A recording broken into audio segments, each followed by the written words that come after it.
اور یہ کہ ایک کچھ آپ کے اندر سے نکلنے والا تھا جو آپ نے روک لیا. نہیں مجھے آ رہی ہے فکر. اتنا تو ہم بھی آپ کو میں مرد ہوں، کیا نکلنے والا ہے. میاں نواز شریف کاش اسی دن کہہ دیتے کہ مجھے کیوں نکالا. اور یہ کہ انور مقصود صاحب فحش گوئی کرتے ہوئے سینئر اور جونیئر کا لحاظ کبھی نہیں رکھتے. ماضی میں انہوں نے وزیر اعلیٰ سندھ سید عبداللہ شاہ سے کیا کہا اور اس کے نتیجے میں انہیں کیا سزا ملی، اور ایک اور محفل میں انور مقصود صاحب نے انتہائی محترم اور نامور غزل گائیکا اقبال بانو سے کیا کہہ دیا تھا، اور پھر اس محفل میں کیا ہوا، آج کی اس ویڈیو میں آپ کو بتاؤں گا. لیکن دوستو، یہ اس سلسلے کا آخری ویلاگ ہوگا. عبداللہ شاہ نے جی ایم عبد الکریم بلوچ جو سامنے بیٹھے تھے اور G M T V Karachi تھے، تو انہیں مخاطب ہو کے کہا کہ بلوچ سائیں انور مقصود کو لگام ڈالو. تو اس پہ پھر یہ تھوڑا کام پہ تھوڑی شیورنگ، تو انہوں نے ایک مائک پکڑ کے انور صاحب نے ہلتے ہلتے یوں کہا کہ یہ میں نے وزیر اعلیٰ صاحب مذاق کیا تھا. تو انہوں نے پھر ڈانٹتے ہوئے کہا کہ میں مذاق نہیں ہوں، میں سی ایم سندھ ہوں اور آپ اپنے مقام کو پہچانیے. تو اسی طرح این ٹی ایم کا واقعہ یاد آتا ہے. این ٹی ایم ٹیلی ویژن نے ملک کی معروف سنگر جو اس وقت بھی بزرگ تھیں، اب تو وہ دنیا سے چلی، اقبال بانو، ان کا خراج تحسین کرایا تھا، اور اس کے ہوسٹ بھی انور مقصود صاحب تھے.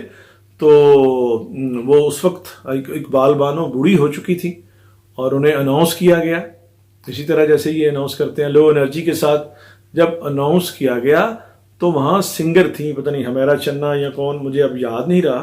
انہوں نے احتراماً انہیں پکڑ کے اٹھا کے تو سٹیج پہ لائیں. تو وہ جب انہیں بیٹھا رہی تھی سٹیج پہ، تو ان کی ٹانگیں، ایک ٹانگ ایک سنگر کے ہاتھ میں تھی، ایک ٹانگ اس طرح پوسچر بن گیا. تو کیونکہ اقبال بانو اس طرح سے نہیں چل پھر سکتی تھیں آسانی سے، تو انور مقصود صاحب نے اس سچویشن میں بھی لافٹر جنریٹ کر دیا اور کہا کہ بانو شکر کیجئے، آپ کی ٹانگیں اٹھائی گئی ہیں، آپ نے غرارہ نہیں پہنا ہوا.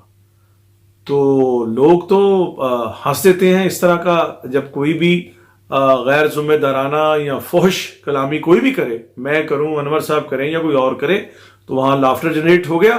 اور یہی نہیں رکے، یہی انور مقصود صاحب نہیں رکے، انہوں نے آگے یہ کہا. اس زمانے میں ای ایل ٹیلی ویژن تھا، انڈیا سے مشہور تھا پاکستان میں، اور اس کی جو ہوسٹ اور اناؤنسرز تھے سب ایل ٹی وی کہتے تھے. تو انہوں نے فکرہ مکمل انور مقصود صاحب نے یوں کیا کہ اقبال بانو شکر کیجئے، آج آپ نے غرارہ نہیں پہنا ہوا، وگرنہ یہ پروگرام ایل ٹی وی پہ چلتا. تو اب انور مقصود صاحب ہیپچول ہیں، اور لافٹر لینے کے یہ چکر میں کسی کی ریاضت، کسی کی محنت اور کسی کی بزرگی کو مٹی میں ملا دیتے ہیں. جس طرح سے ابھی حال ہی میں جو ماہرہ خان کے ساتھ جو سیشن ہے، اس میں مزے لے کے باتوں کو ٹوسٹ کر کے، اور اس میں صاف دکھائی دے رہا ہے کہ وہ سیکس اورینٹڈ ساری گفتگو کر رہے ہیں. اور وہ حالانکہ وہ ماہرہ خان، وہ سامنے 2-3 دفعہ اس نے کہا ہے کہ انور ماموں، تو کیا ایک ماموں اپنی بھانجی سے اس طرح سے گفتگو کرتا ہے؟ ایک جگہ کہہ رہے ہیں انور مقصود صاحب کہ وہ ماہرہ نے بھی تھوڑا کیوں اس کے منہ سے غلط نکل گیا، اس نے کہا کہ آپ نے ابھی کچھ روک لیا ہے. تو وہ آگے سے کہہ رہے ہیں کہ میں نے روک لیا ہے، میں مرد ہوں، میں نے کیا روک لیا ہے. دیکھیے کہ ہم ذاتی طور پہ، میں کراچی اور پنجاب پہ بالکل وہ بلیو نہیں کرتا، یہ سارا پاکستان ہے.